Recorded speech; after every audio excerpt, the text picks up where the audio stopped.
চিত্রাঙ্গনা পর্ব 18। আকাশ আজ শোকার্ত। আকাশের বুক চিরে নেমেছে অবিরাম অশ্রুধারা। বাতাস ভারী হয়ে আছে এক অবসাদের ঘনঘটায়। প্রকৃতি আজ ক্লান্ত, অবসন্ন। তার নিজস্ব শ্বাস প্রশ্বাসেও বিরাজ করছে অনুচ্চারিত হাহাকার। বৃষ্টির ফোঁটার পাতায় উপর আঘাত হানছে ছন্দময় ধারায়। জলে সিক্ত পাতাগুলি দুলছে, কাঁপছে। একবার বৃষ্টি তাদের স্নান করিয়ে দিচ্ছে, পরক্ষণে আবার ক্লান্তির ভারে নত হয়ে পড়ছে। দূরে ঠায় দাঁড়িয়ে থাকা গাছটার নিচে আশ্রয় নিয়েছে দুটি শালিক। তাদের পালক জলে জবজবে। ক্ষীণদেহ বৃষ্টির নির্মম আঘাত সহ্য করতে না পেরেও তারা দাঁড়িয়ে আছে নির্মোহ দৃষ্টিতে, শুনছে অপেক্ষার প্রহর। বৃষ্টি কি শেষ হবে? তারা কি ফিরতে পারবে তাদের চিরচেনা নিরাপত্তার কোণে? হঠাৎ আকাশ ফেটে নামছে প্রচন্ড বজ্রপাত। বিদ্যুতের এক হিংস্র আছড়ে মুহূর্তের জন্য সমস্ত অন্ধকার শ্বেতশুভ্র হয়ে উঠেছে। হয়তো প্রকৃতির শিরদাঁড়া চিরে গেছে, তার বুকে গভীর ক্ষত সৃষ্টি হয়েছে। তারপর এক লহমায় নেমে আসে আরো গভীর, আরো পিচ্ছিল অন্ধকার। প্রকৃতি তার নিজের আর্তনাদে বারবার ভেঙে পড়ে, শোকে স্তব্ধ হয়। এইভাবেই ধারাবাহিকতা চলতে থাকে। নীলুফাতের বাড়ির উঠানে লাশের খাটিয়া পড়ে আছে। বৃষ্টির টিপটাপ ফোঁটা এসে ভিজিয়ে দিচ্ছে কাফনে মোড়ানো নিতর দেহ। অথচ মাথার উপর ছাদ ধরার মতো কেউ নেই। জীবনের অন্তিম যাত্রায় কেউ তার মুখে শেষবারের মতো একটা আচ্ছাদন দেওয়ার প্রয়োজন বোধ করছে না। মৃত্যুর পরও মানুষের অভাব ঠিকই টের পায়, কিন্তু তখন সে উপলব্ধি অর্থহীন। বারান্দায় পড়ে আছে নীলুফার মা। শোকের ভারে তিনি অসহায়, ছটফট করছেন, বুক ফাটিয়ে কাঁদছেন। অথচ প্রতিবেশীরা তাকে জোর করে আটকে রাখছেন, চিৎকার করতে দিচ্ছেন না, যেন মায়ের শোকও একটা অনৈতিক অপরাধ। অনেক কাঠখড় পুড়িয়ে শেষমেশ জানাজা পোড়ানো হলো, কিন্তু কিন্তু তাতেও ছিল অনীহা, বিতর্ক। আত্মহত্যার লাশ। পাড়া প্রতিবেশীরা কেউ চায়নি তার জানাজা হোক, কেউ চায়নি তার বিদায়ের প্রার্থনায় সামিল হতে। আর নীলুফার মা, তিনি বারবার ফেটে পড়েছেন। তার কান্না দমিয়ে রাখা যাচ্ছে না। তার মেয়ে আত্মহত্যা করবে? অসম্ভব। তার নীলু এমন না। কেউ তাকে মেরে ফেলেছে, তাকে হত্যা করা হয়েছে। কিন্তু তার এই দাবির জবাব নেই কারোর কাছে, প্রতিধ্বনিও নেই কারোর কণ্ঠে। বাড়ির চারপাশ জুড়ে নোংরা ফিসফাস। লোকজন জানালার ফাঁক ফোকর দিয়ে উকি মেরে দেখছে কাফনের সাদা কাপড়ে মোড়ানো দেহটা, আর ছুড়ে দিচ্ছে বিষাক্ত কথার বিস্ফোরা। দেখো, কার সঙ্গে রাত কাটায় আইছে, পালাইয়া গিয়াছিল তো, পোলা নিশ্চয় খাইয়া ছাইরা দিছে, তাই তো দড়িতে ঝুলছে। মৃত্যুর পরও রেহাই নেই নীলুফার। সমাজ সব দেহকেও শান্তি দিচ্ছে না। পুলিশ এসেছিল, খুঁটিয়ে দেখে গেছে, লাশের চারপাশে দাঁড়িয়ে দায়িত্ব পালন করেছে। তারপর তারপর নির্বিকার ভাবে রায় দিয়ে গেছে আত্মহত্যা। আমরা তদন্ত করব, কারণও জানাবো বলে চলে গেছে। কিন্তু নীলুফার মা তাদের কিছুই বোঝাতে পারেনি। আর আকুল আবেদন, তার দুচোখ ভরা বিশ্বাস, তার মেয়ের নির্দোষিতা, সবই বাতাসে মিলিয়ে গেছে। আচ্ছা, শোকের রং কেন কালো? শোকের রং তো সাদা হওয়া উচিত ছিল। কালো রং দেখে কি মানুষ কাঁদে? কালো কি মানুষের হৃদয়ে হাহাকার ছড়ায়? না তো। অথচ দেখো, এই সাদা কাপড় কেমন কাঁদছে, কেমন কাঁদাচ্ছে সবাইকে, এক মাকে, এক পরিবারকে, একটা হারিয়ে যাওয়া জীবনকে। মা কেঁদে কেঁদে দিশেহারা হয়ে যাচ্ছে তার মেয়ের শরীরে মোড়ানো সাদা কাপড়টি দেখে। সাদা মানে কি? আসলে পবিত্রতা, নাকি নির্বাক নিষ্ঠুরতা? প্রভাতের নির্মম আলোয় চিত্রা স্নান সেরে উজু করে নামাজ আদায় করলো। ফারাজের ফেলে রাখা কাপড়গুলো একে একে তুলে বালতিতে রাখলো। এই বাড়িতে ওয়াশিং মেশিন নেই, তাই কাপড়গুলো হাতে ধুতে হবে। কাপড় ধোয়ার পাউডার দিয়ে সেগুলো ভিজিয়ে রাখে। চিত্রা আয়নার সামনে দাঁড়ায়, তার পরিধানে খয়েরি রঙের জামদানি শাড়ি, ভেজা কেশে গামছা পেঁচানো। সাধারণত সে অলংকার বিহীন থাকে, তবে বিয়ের পর তার হাতে, গলায়, নাকে, এমনকি পায়েও নূপুর পড়েছে, সবই স্বর্ণের। চিত্রার চোখের নিচে কাজল দিতে ইচ্ছে হলেও দ্বিধায় তা পরিহার করলো। তার উজ্জ্বল ত্বকে খয়েরি রঙের শাড়িটি সুনিপুণ ভাবে মানিয়েছে। গামছা খুলে কেশ ছাড়লো চিত্রা। বিছানার পার্শ্বস্থ ড্রেসিং টেবিলের সামনে দাঁড়িয়ে ফারাজ উপর হয়ে শুয়ে আছে, কোমর পর্যন্ত পাতলা কম্বলে আবৃত।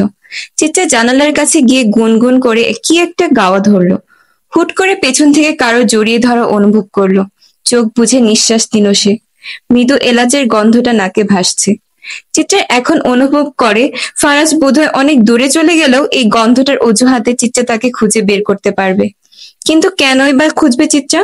স্বামী বলে? অভিভাবক বলে? হয়তো তাই। হিসাব করলে দেখা যাবে আপাতত ফারাজ এলাহি ব্যতীত তার কেউ নেই। তার সবটা জুড়ে তো এখন ফারাজ এলাহি থাকার কথা। লোকটা কম তো ভালোবাসে না? আর কত? সেও তো স্বামী হিসেবে স্ত্রীর থেকে অধিকার পাওনা। কারোর পাওনা কাঁধে নিয়ে বাঁচা এত মুশকিল কেন? ফারাজ চিত্রার ভেজা চুল সরিয়ে দিয়ে পিঠে ঠোঁট ছুঁয়ে দেয়। চিত্রার কেমন একটা অনুভব হয়। এই অনুভূতির নাম কি? স্বামীর স্পর্শে কি সমস্ত নারীর মনে এমন এক অবর্ণীয় শিহরণ জাগে, যাকে ভাষায় প্রকাশ করা যায় না? আমায় কতটুকু ভালোবাসেন এলাহি সাহেব? চিত্রা গভীরতা নিয়ে প্রশ্ন করল।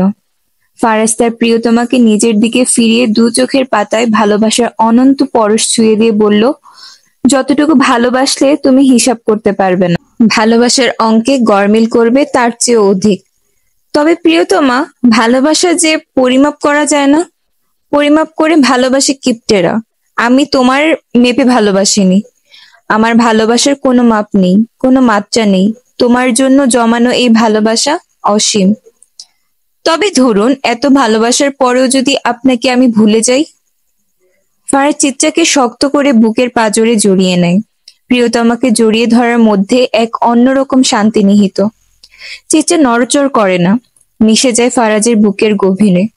কি হয়েছে আজ, তার সে নিজেও জানে না।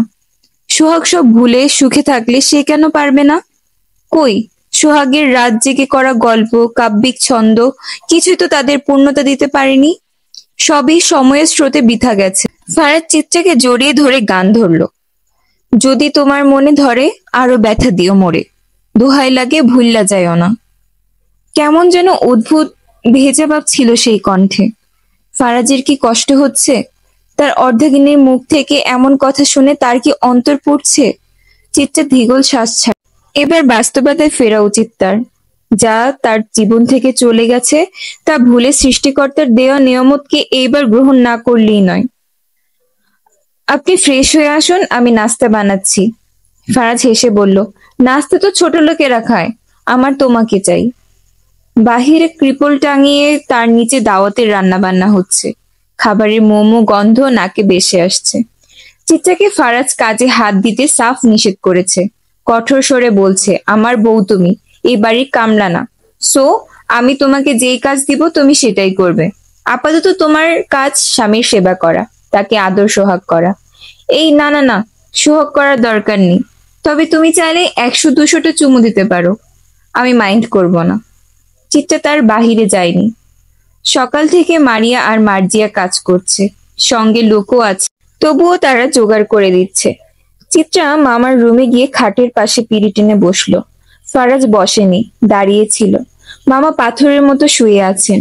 হঠাৎ হঠাৎ টুকটাক কথা বলেন, তবে আজ কথা বললেন না, শুধু চেয়ে দেখলেন। দু চোখে তার অসার দৃষ্টি। মামা আজ 2 বছর ধরে পঙ্গু। দীর্ঘদিন বিছানায় পড়ে থাকায় গায়ে এক রকমের ঘা জন্মেছে। গায়ে কেমন একটা উৎকট গন্ধ। মামার মুখের দিকে তাকালে খুব কষ্ট হয়। শীর্ণ দেহ, কোটরে বসে যাওয়া দুটো চোখ, যার ভেতরে পঙ্গুত্বের অসহায় চাহনি, গলগ্রহ হয়ে বেঁচে থাকার লজ্জা। জীবনের দুটো অবস্থায় মানুষ বড় অসহায় হয়ে পড়ে। এক অসুস্থতায়, দ্বিতীয় বার্ধক্য। একটি শিশুও কিন্তু অসহায়, তবে সেই অসহায়ত্ব তাকে লজ্জিত করে না, সংকুচিত করে না। কারণ সে দাবির হাত বাড়িয়ে যেমন স্নেহ ভালোবাসা নেয়, দাতার মতো আনন্দও দেয় উজাড় করে।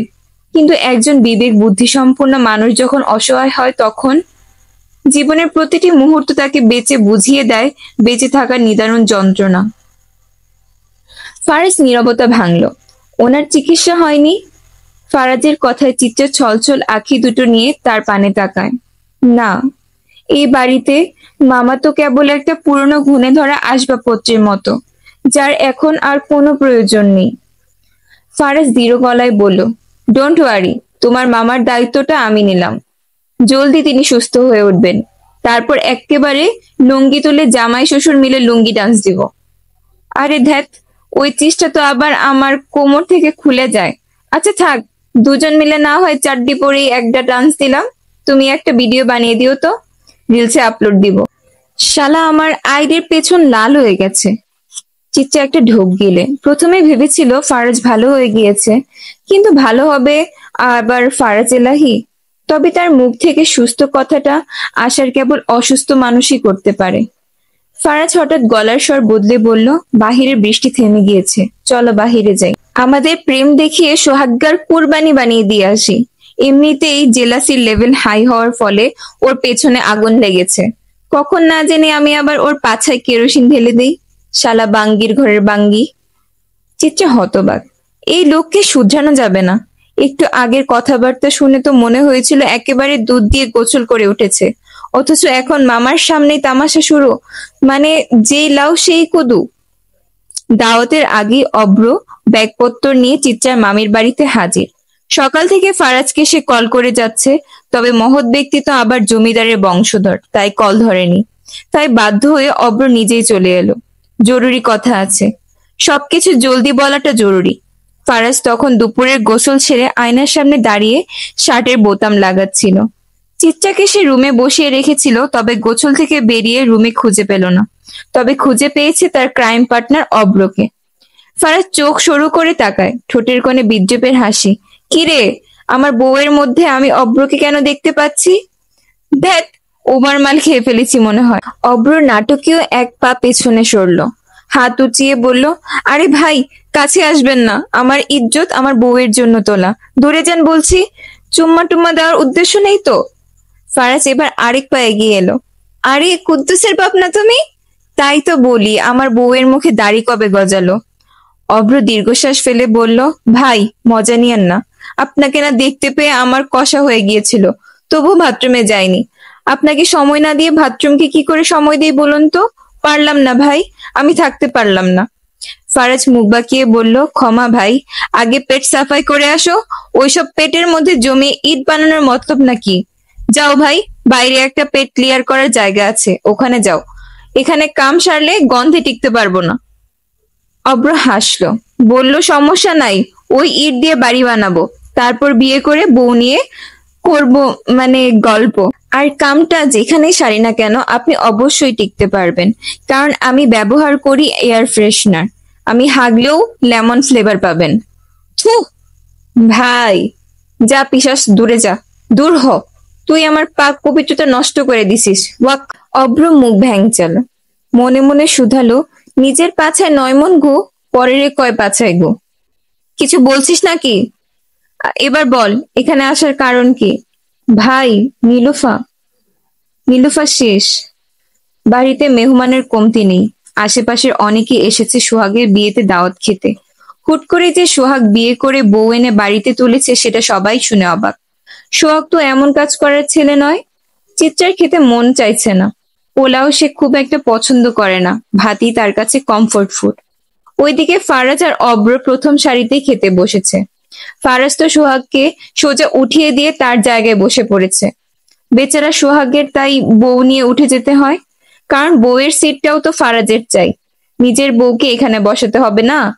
চিত্রার কিছু পুরনো বান্ধবী এসেছে, তাদের সঙ্গে দাঁড়িয়ে কথা বলছে সে। তবে অব্রের কিন্তু পুরো মনোযোগ ফারাজের পাশের খালি সিটের দিকে।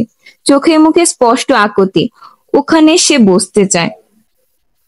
ভাই, দিব না বসতে। তুমি মামু অম্মে গিয়া বসো। ভাই, জায়গা তো খালি নাই, আর দেন না বসতে। ভাবিও তো নাই এখন। ফারাজ ঠান্ডা চোখে পকেটের দিকে ইশারা করলো। অব্র তাকাতেই সব বুঝে গেল। হিসিয়ে বলল, ভাই, আপনি পিস্তল নিয়ে কেন আসছেন? নাচতে। বসলাম। বসে তো দেখো, গুলি যে তোমার কোন দিক দিয়ে বের হবো টেরও পাবে না। অব্র কিছু বলতে যাবে, ঠিক তখনই কালো সানগ্লাস পরা একটা মেয়ে পাশ কাটিয়ে ফারাজের জায়গায় বসে পড়ল। চুলে বিচিত্র রঙের ছোঁয়া, সাজগোজও অদ্ভুত। মেয়েটি ফারাজকে দেখে মিষ্টি গলায় বলল, ভাইয়া, আমি না পোলাও বাড়তে পারি না, একটু বেড়ে দেবেন? ফারাজ একবার চেয়ারের দিকে একবার অব্রের দিকে তাকালো। এই চেয়ার তো সে নিজের বউয়ের জন্য রেখেছিল, হুট করে এই সার্কাস এলো কোথা থেকে?